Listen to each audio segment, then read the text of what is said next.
नमस्कार, मैं मानक परदेसी और आप सभी श्रोताओं को दिल से धन्यवाद और प्रणाम। और मैं नया अपडेट के साथ अपने वीडियो में आ गए हैं। और हमारा इस साल का होली का सॉन्ग रिलीज हो गया है। फर्स्ट होली का सॉन्ग रिलीज हो गया है और कुछ होने वाला है रिलीज ये है। और इसके बावजूद लगातार सॉन्ग मेरा आ रहा है, कम से कम लगभग 10 सॉन्ग आ रहा है इस साल होली में मेरा। तो पहला सॉन्ग रिलीज हो गया है जो कि आप लोग देख सकते हैं। आप लोग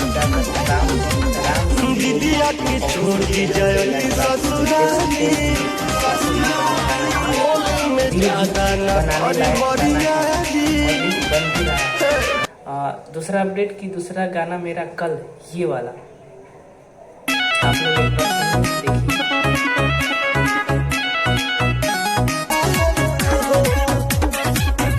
ये गाना